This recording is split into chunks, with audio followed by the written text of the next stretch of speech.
Assalamualaikum warahmatullahi wabarakatuh, sahabat Dunia Islam Channel. Ada salah satu kisah Nabi pertama yang diangkat Allah ke langit. Siapakah dia? Apa yang membuatnya begitu istimewa? Bagaimana ia menghadapi tantangan dan cobaan di dunia? Dan apa rahasia di balik kenaikannya ke langit? Simak terus video ini sampai habis.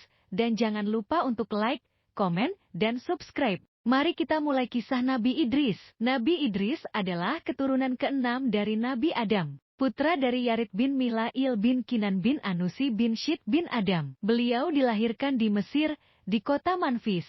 Beliau adalah orang pertama yang menulis dengan pena, menjahit pakaian, dan mempelajari ilmu perbintangan. Beliau juga diberi 30 lembar syuhuf, kitab, oleh Allah sebagai petunjuk bagi kaumnya. Nabi Idris diutus oleh Allah untuk berdakwah kepada anak cucu Kabil yang telah menyimpang dari ajaran Nabi Adam. Mereka menyembah berhala-berhala, melakukan kekerasan, dan mengikuti hawa nafsu. Nabi Idris tidak bosan-bosan mengingatkan mereka agar kembali kepada Allah yang menciptakan mereka dan memberi mereka nikmat. Namun, kaumnya tidak mau mendengarkan. Mereka menolak dan menentang Nabi Idris dengan keras. Hanya sedikit orang yang beriman dan mengikuti Nabi Idris. Nabi Idris tidak putus asa. Beliau terus berdakwah dengan sabar dan bijaksana. Beliau juga berdoa kepada Allah agar memberi hidayah kepada kaumnya. Suatu hari, Allah menguji kaum Nabi Idris dengan musim kemarau yang panjang. Tanaman menjadi layu,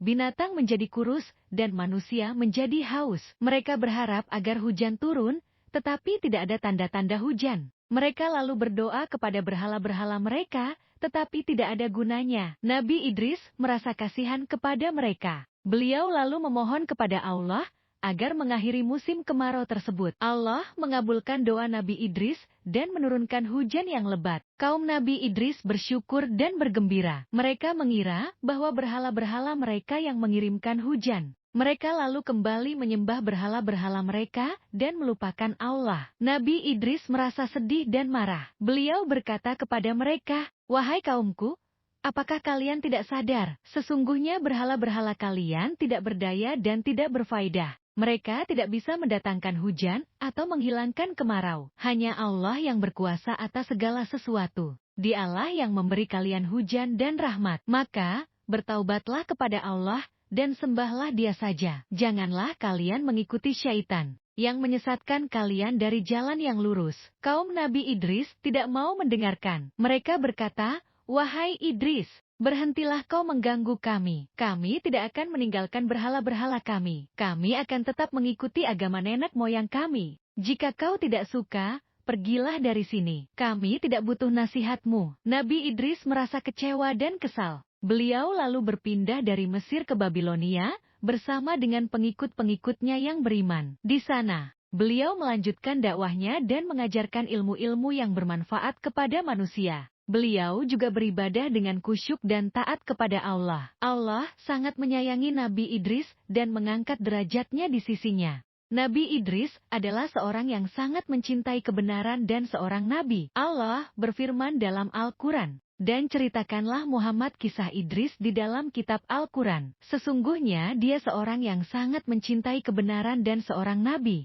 Dan kami telah mengangkatnya ke martabat yang tinggi." Quran Surah Maryam 56-57. Allah mengangkat Nabi Idris ke langit sebagai penghargaan atas kesabaran dan ketakwaannya. Ada beberapa riwayat yang menceritakan bagaimana Nabi Idris diangkat ke langit. Salah satunya adalah sebagai berikut. Suatu hari, Nabi Idris sedang berjalan-jalan di bumi bersama dengan seorang malaikat yang menjadi sahabatnya. Malaikat itu adalah malaikat Israel yang bertugas mencabut nyawa manusia. Malaikat Israel berkata kepada Nabi Idris, "Wahai Idris, tahukah kau bahwa Allah sangat mencintaimu? Dia telah menetapkan ajalmu di langit keempat." Nabi Idris terkejut dan bertanya, "Bagaimana mungkin aku bisa sampai ke langit keempat? Bukankah langit itu sangat tinggi dan jauh dari bumi?" Malaikat Israel berkata, "Allah telah memberiku izin untuk membawamu ke langit keempat. Jika kau mau, aku akan menggendongmu di atas punggungku dan terbang bersamamu ke sana." Nabi Idris setuju dan naik ke punggung malaikat Israel. Mereka lalu terbang menuju langit. Di langit pertama,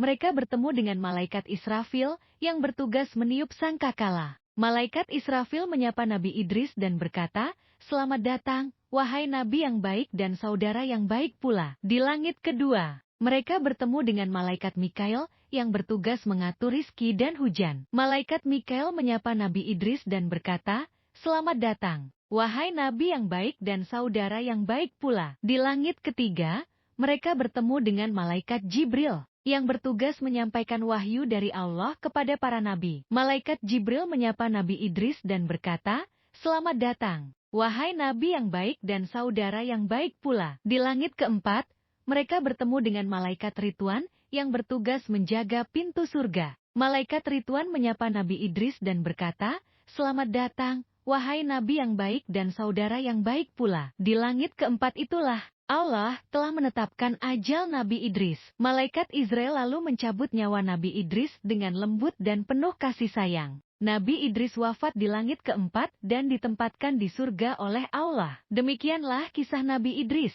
yang diangkat ke langit oleh Allah. Semoga kita dapat mengambil pelajaran dari kisah beliau dan meneladani akhlak dan keimanan beliau. Amin.